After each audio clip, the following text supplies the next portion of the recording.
for that awesome introduction. And ladies and gentlemen, I must tell you that you all have raised the bar tonight. I want you to look at your neighbor and tell your neighbor, you look good.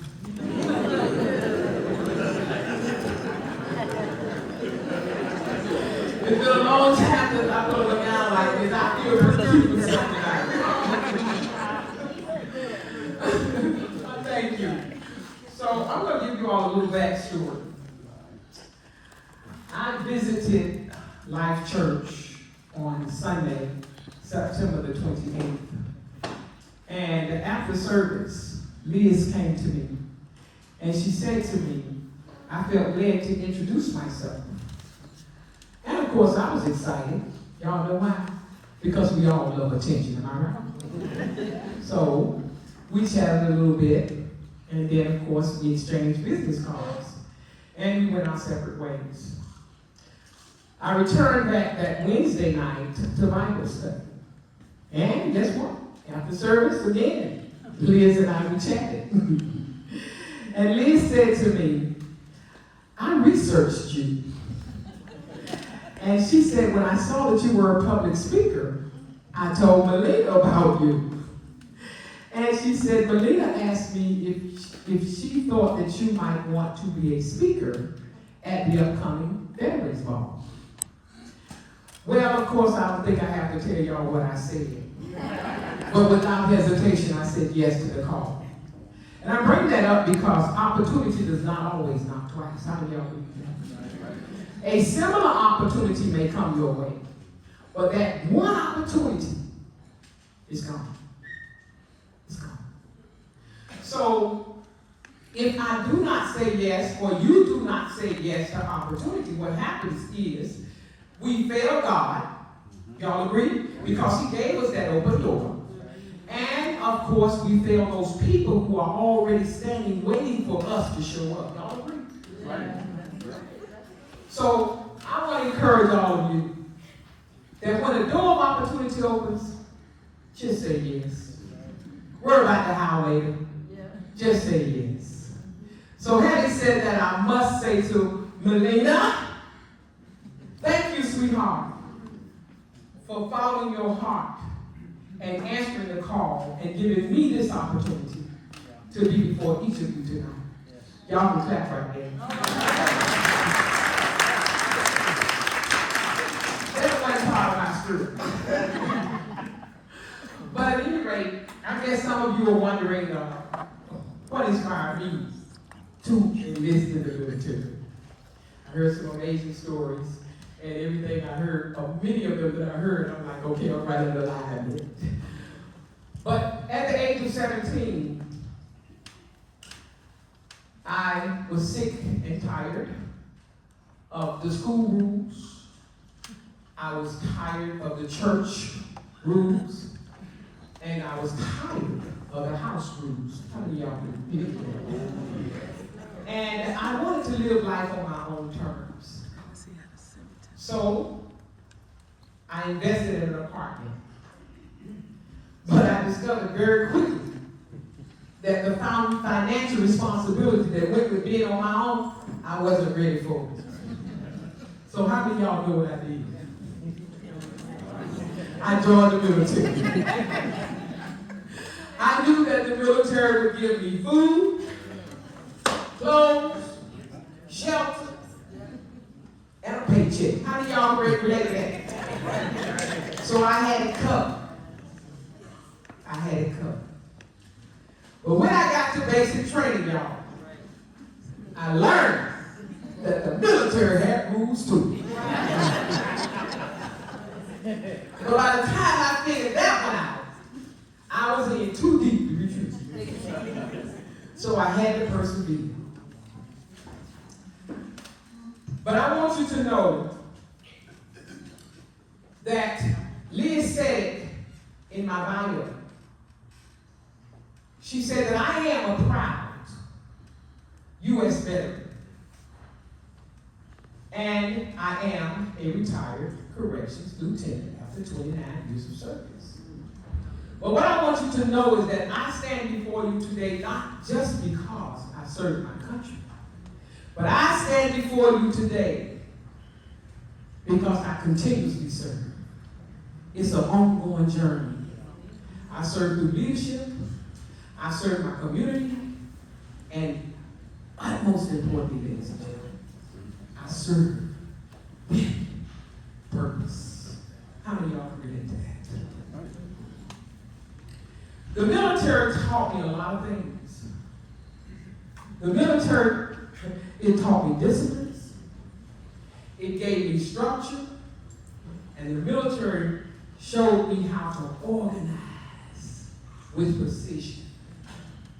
It boosted my confidence, and I know y'all can relate to this. It boosted my confidence so that I could lead under pressure. And, of course, it taught me about resilience. Come on, y'all. Can I see your hand? It taught me about resilience. The military taught me that leadership was not just about titles, but leadership is about teamwork, it's about service, and it's about accountability. Now I'm going to tell you what I didn't know about the military. What I didn't know about the military was this. That the military was setting me up. It was laying a foundation for me so that I could face the challenges that was to confront me in my corporate journey of 29 years in law enforcement. It wasn't easy, no. But the military set me up. I didn't know it, they set me up. And I'm going to share a little bit about my corporate journey with you tonight. And I'm going to share a little bit about it so that it just might inspire you as you are on your personal life journey. Is that all right? Yes. During my 29-year career in law enforcement, I faced a lot. Put it this way. I achieved a lot of accolades. I did. But I also faced challenges that left me feeling afraid. I felt inadequate and unappreciated. How many of y'all know about politics in one place? Yep. After about 8 years into my career, I decided to take the corpus exam, which was the first level of supervision. I took the exam, I passed it, but when my name came up on the promotion list, I was arbitrarily passed over. But when I was studying for that exam, I learned that employees had rights. And I also learned that there were rules in place that employees must follow if they wanted to file complaints. But what I did, ladies and gentlemen, was not one of the rules. A door of opportunity opened for me. And I was able to go before the Board of County Commissioners, 12 of them, on national television to plead my case. I persevered through that challenge, and they had to promote me. So, of course, about 4 years later, I said, well, I'm going to take this sergeant's test. And I went to take the sergeant's test. I took it. I passed it. Came out in the top 10 percentile. But how many of you know that when you stand up for your rights, you become a target? Right. And in my case, somebody was already after me, so I guess I was a bit of target. But I took the test, passed it, and when my name came up on the promotional list, again, I was arbitrary, passed over. Y'all know what I did, right? I persevered. And I was promoted. See, my goal was to retire as a corrections lieutenant. And I had one more test to take. But when it was time for me to study for the test, y'all, it was always the fear of being passed over. So I didn't study. But as fate would have it be, Two of my colleagues walked up to my desk 2 weeks before the lieutenant's exam was scheduled to come. And they walked up to me and they said, Sergeant Rogers, are you going to take the lieutenant's test? I said, nope. I didn't study, and I'm not taking it because I'm sick of them passing on me. How many of y'all ever felt that way? Just like going in town. Give it up. And those two ladies said to me, they said, well, Rogers, we didn't study either. So let's just all go down there and take the test and see what happens. And we ain't got nothing to lose. So I said to them, I said, first of all, let me tell y'all this. The military taught me how to face challenges head on. And I looked at that as a challenge. I said, if y'all go, I'll go. So we all went down, we took the test.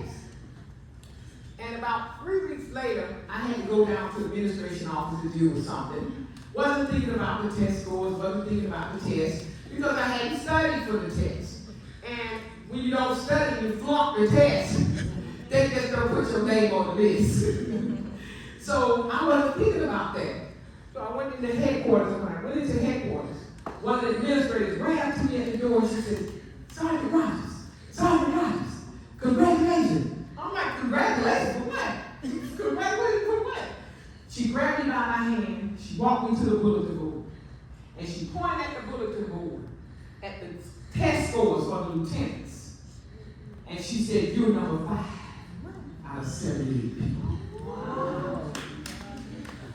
Ladies and gentlemen, quit is never, ever an option. That's right.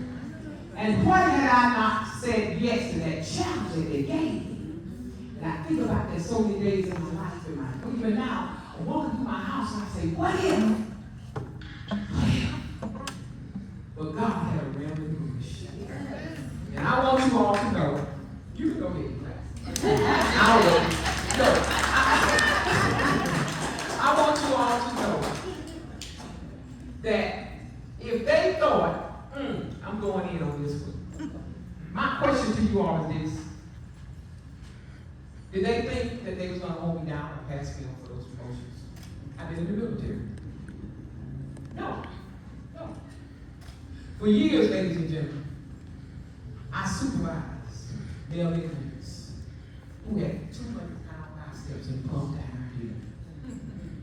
I supervised male and female inmates who had serious charges such as burglary, kidnapping, child molestation, and even murder. And they thought that they was going to hold me down, not passing me over for those promotions. Ladies and gentlemen, each time that I took the test, I passed the test. And at the lieutenant's rank, I came out number 5 on that test. And they still decided to pass on me. But again, ladies and gentlemen, quitting is never, ever an option. And I want to say this about Napoleon Hill. He says it best in his book. He says that your desire must be so strong that nothing will stop you from achieving your goal. And ladies and gentlemen, I want you to know that with every success that you go through comes challenges and hard work. But when we face each of those difficulties and overcome them, it's supposed to move me into a space that makes me want some more success. How do y'all really do that? Quitting is never, ever an option. And I want you all to know that today I am an entrepreneur.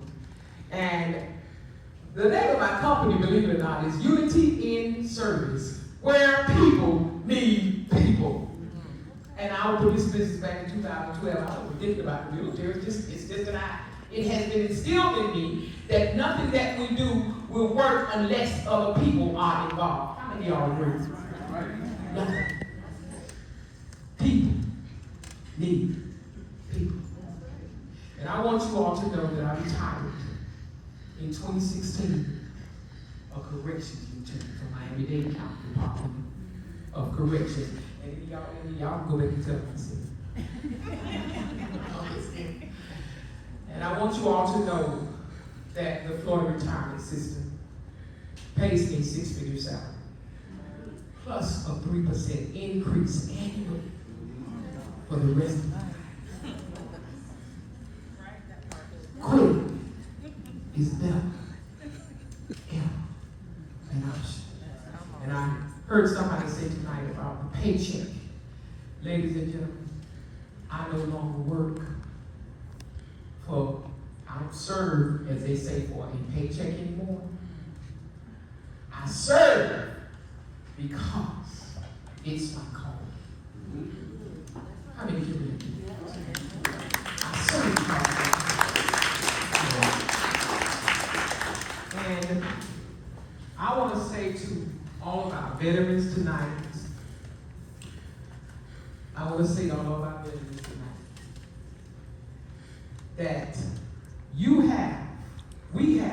that all of us have within us the spirit of service. We have the strength of sacrifice, and we also have a heart of leadership. The military did it. They did it. We are who we are, and people need us in this world. And I hear it so often in the online events that I host for entrepreneurs to promote their products and services and do public speaking, all that. Oh, everybody not as structured as you are. Well, you ought to be. I've had a business coach tell me, Pat, everybody does not move like you.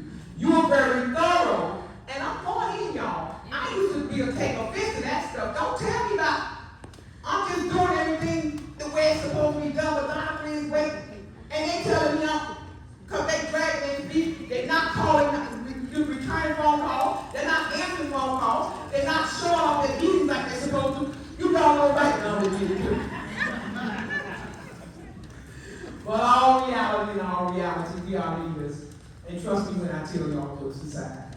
People do, everybody has a following.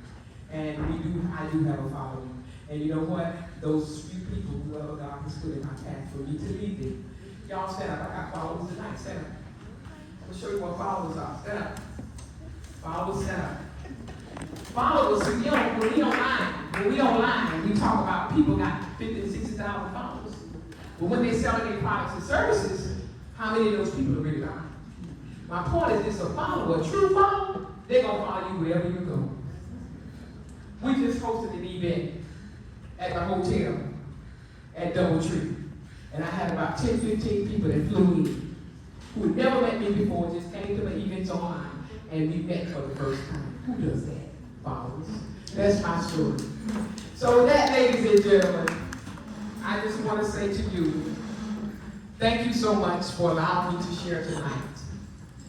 And I want to say that God bless all veterans. God bless your families, my families. And most importantly, ladies and gentlemen, may God bless the United States of America.